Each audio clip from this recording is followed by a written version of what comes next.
When did you do that? I did that November 17th. And why?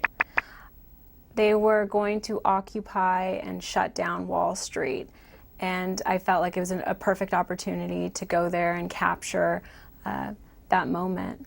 And I thought that it's something that people would enjoy watching. Let's watch some of it and get your reaction to it.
The whole world is watching, don't worry about that. Just walk, just walk, just walk, just walk.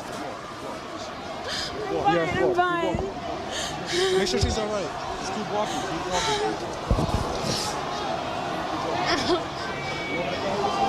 Are you okay? Got it. Are you okay? Keep blocking!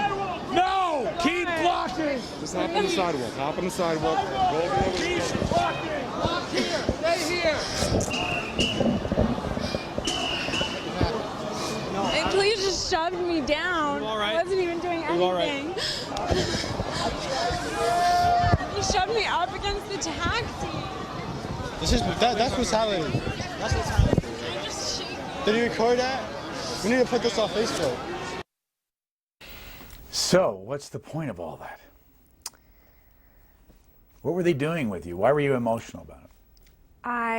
We were down on the ground where we were obviously at risk covering the protesters, and we ended up getting in the middle of it when the police decided that they wanted them off the streets and shoved them onto the sidewalks. We decided to put this up because I think it shows a different side to Occupy Wall Street.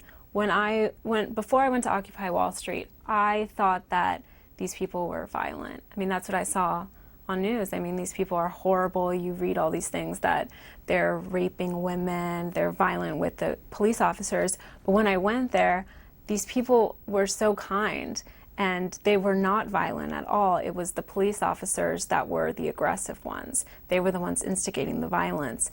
And although that doesn't follow the narrative of maybe the narrative that people who read our website would like to hear, it was something that was happening, that these people aren't as violent as people are making them out to be, that they're actually quite kind, and they helped me up.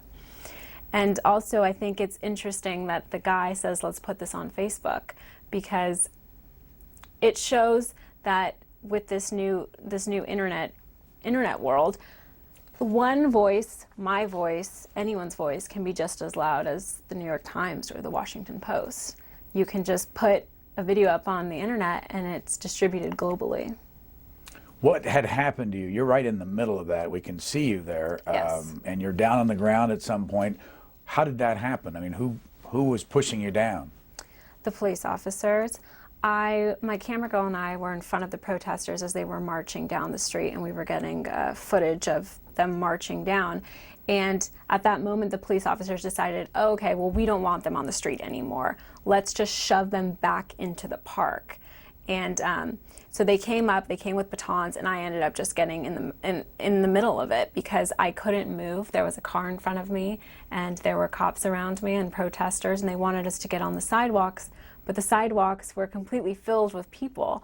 So there was nowhere for me to move, so the police officer hit me in the back with a baton, and I fell onto the car, fell to the ground, and I got back up, and I'm not sure if it was the same police officer, but I got hit back down again. There's a still picture of you where you are right down on the ground in the middle, and I think I first saw that tweeted out. Yes. Who tweeted the picture out?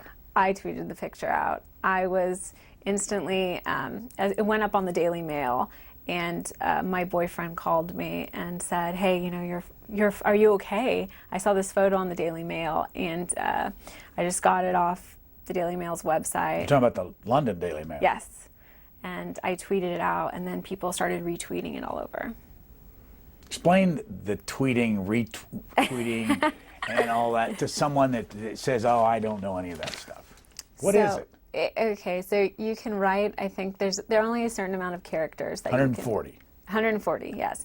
And so you just write sentences, quick snarky sentences or comments, or you tweet out a article, and then that shows up on the people who are following you. So people follow your account, and what you tweet goes on their account, and they can read that. Do you feel a power when you're able to do this? I feel as though Twitter and Facebook have enabled people who maybe are not in the media, they don't have a loud voice, to become one of the loudest voices in media. I mean, we see people like Matt Drudge, who has no connection to the media. He's a political outsider, and look how far he has come. He took advantage, he saw this potential of this new medium, which is the internet journalism, and his voice is just as loud as the media establishment.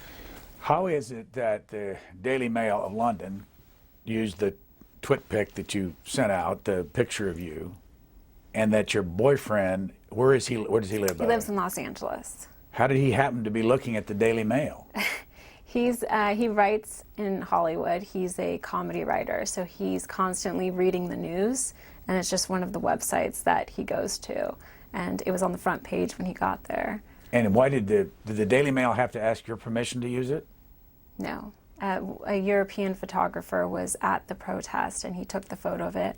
I suppose he sold it to the Daily Mail, and then I just got it on my iPhone, downloaded it, tweeted it. What do you think of the Occupy effort all over the country? I think that I understand that they're frustrated. I think that they should be targeting government, not Wall Street, or targeting them equally, because it's both of their fault. I don't understand why they're on Wall Street. Why not everyone come here? I mean, it's crony capitalism, which is what they're fighting, so why are they just singling out Wall Street? The conservatives take pot shots at the Occupy group, and the liberals took pot shots all the time at the Tea Party group. What's your reaction to that, and why is it people automatically take sides for and against when they, as you say, don't really know the facts? Well, the protests are driven by unions, and obviously the right doesn't like that. They believe George Soros, someone like that, is helping to fund these protests, and they say the same thing about the Tea Party. Koch's funding it. There are these narratives that people come up with, and that video where I'm thrown down and Occupy Wall Street is helping me, and they come off very kind.